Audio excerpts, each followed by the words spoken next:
জাফরুল্লাহ ভাই লড়াই করছেন, নিজে কোভিড আক্রান্ত হয়েছেন, তারপর লড়াই করছেন। আমরা বলবো যুগপৎ আন্দোলন শুরু হওয়ার আগ পর্যন্ত এইখানে বাংলাদেশের গণমানুষের ফ্যাসিবাদ বিরোধী সংগ্রামের কেন্দ্রবিন্দু ছিলেন ডাক্তার জাফরুল্লাহ চৌধুরী।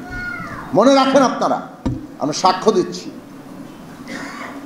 এবং আজকে যে ডক্টর মোহাম্মদ ইউনূসের নেতৃত্বাধীন সরকার, অন্তর্বর্তী সরকার, জাফরুল্লাহ ভাই লিখিতভাবে অন্তর্বর্তী সরকারের রূপরেখা করে তাকে চিফ অ্যাডভাইজার প্রস্তাব করে তিনি তার রূপরেখাও প্রকাশ করেছেন।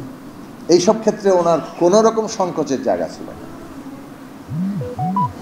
কিন্তু জাফরুল্লাহ ভাই নিজের কাজটা, যেটা একটু আগে হাসান মারুফুমি বলেছিল যে উনি প্রথাগত রাজনীতিবিদ ছিলেন না, উনি কিন্তু নিজেকে একটা জায়গাতেও রাখেন নাই। ওনার রাজনীতির ধরনটা ছিল উনি যে কাজ করতে যান সেই কাজের বাস্তবায়ন করতে গিয়ে শেষ পর্যন্ত দেখেন রাজনীতিতে যাওয়া ছাড়া কোনো উপায় নেই। তার ফলে জাফরুল্লাহ চৌধুরী রাজনীতিতে এসে শেষ পর্যন্ত পৌঁছান। উনি করতে গিয়েছেন গণস্বাস্থ্য, কিন্তু শেষ পর্যন্ত রাজনীতিতে আসতে হয়েছে। উনি করতে গিয়েছেন মানুষের মর্যাদা প্রতিষ্ঠা, সেটা নারী হোক, নিপীড়িত জাতি হোক, নিপীড়িত ধর্মীয় সম্প্রদায় হোক, কিংবা যে কোনো প্রান্তিক মানুষ হোক, শেষ পর্যন্ত আসতে হয়েছে তাকে রাজনীতিতে। উনি অর্থনীতি নিয়ে ভেবেছেন, শেষ পর্যন্ত তাকে রাজনীতিতে আসতে হয়েছে। এবং তারপর উনি রাজনৈতিক কাঠামো নিয়ে ভাবতে শুরু করলেন এবং প্রত্যেকটি আমলেই চেষ্টা করেছেন রাজনৈতিক কাঠামোর পলিসি লেভেল কি পরিবর্তন করা যায়।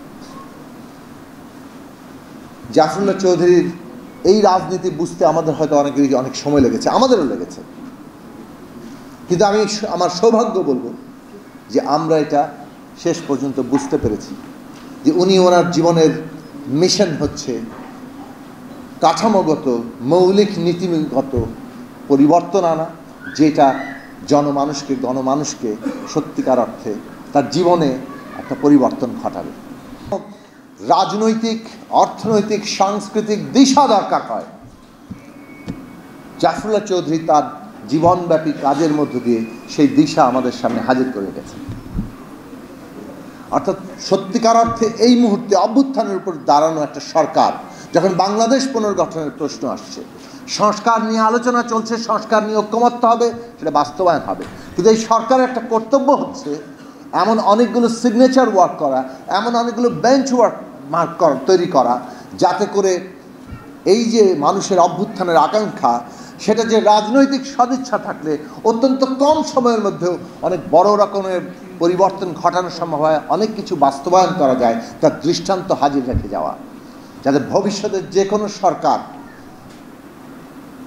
এই জনগণের কাছে এই জবাবদিহি করতে বাধ্য হয় যে আপনারা কেন এই কাজ করতে পারছেন না, তার মানে আপনাদের রাজনৈতিক সদিচ্ছার সমস্যা আছে। এই প্রশ্ন জনগণ তুলতে পারে।